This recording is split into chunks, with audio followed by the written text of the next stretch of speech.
Hello বন্ধুরা, তোমাদের জন্য নিয়ে এসেছি গরম গরম হোমমেড বিরিয়ানি। তার জন্য প্রথমে কড়াইতে অল্প সাদা তেল, অল্প ঘি দিলাম। তেল গরম হয়ে গেলে তার মধ্যে দিয়ে দেব গোটা গরম মশলা। এরপর দিয়ে দিচ্ছি পেঁয়াজ কুচি।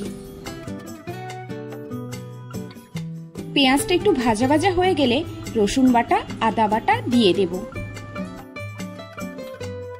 এরপর দিয়ে দেব কাঁচা লঙ্কা।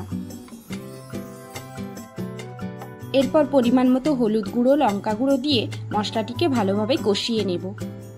মশলাটি ভালোভাবে ভাজা হয়ে গেলে এরপর আগে থেকে ম্যারিনেট করা মাংসটা দিয়ে দেব। মাংসটিতে হলুদ, নুন, টক দই, বিরিয়ানি মশলা, কেওড়া জল দিয়ে ম্যারিনেট করে রেখেছিলাম। এরপর একটি বাটিতে 2 চামচ টক দই, বিরিয়ানি মশলা মিশিয়ে মাংসটির উপর দিয়ে দেব। এরপর পরিমাণ মতো নুন এবং চিনি দিয়ে দেব। এরপর আগে থেকে ভেজে রাখা আলুগুলো মাংসের সাথে কষিয়ে নেব। এরপর 10 মিনিটের জন্য ঢাকা দিয়ে রেখে দেব যাতে ভালোভাবে সেদ্ধ হয়ে যায়। এরপর আমরা ভাতের জন্য জলটা গরম করে নেব। জলটা গরম হয়ে গেলে তাতে এলাচ, লবঙ্গ, দারচিনি ও অল্প সাদা তেল দিয়ে দেব, আর লবণও দিয়ে দেব। জলটা গরম হয়ে গেলে এরপর আগে থেকে ভিজিয়ে রাখা চালটা দিয়ে দেব।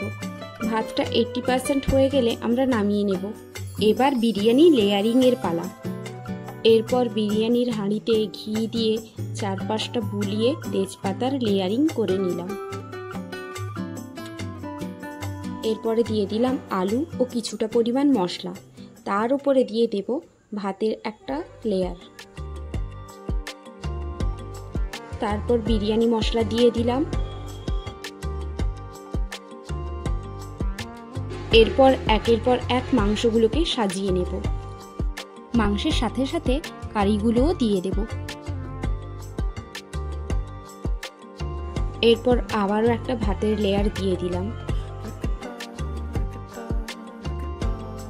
তার উপরে দিয়ে দিব সামান্য পরিমাণ কেওড়া জল, ঘি ও বিরিয়ানি মশলা।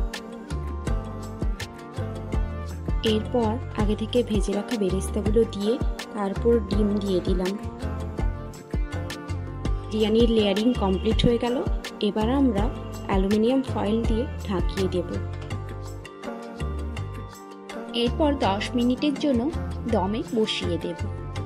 তোমরা এইভাবে বিরিয়ানি বাড়িতে বানিয়ে দেখো কেমন লাগে খেতে, তা আমাকে কমেন্ট করে জানিও। নতুন নতুন ভিডিও পেতে আমার ফেসবুক পেজটি ফলো করো ও চ্যানেলটি সাবস্ক্রাইব করে দিও।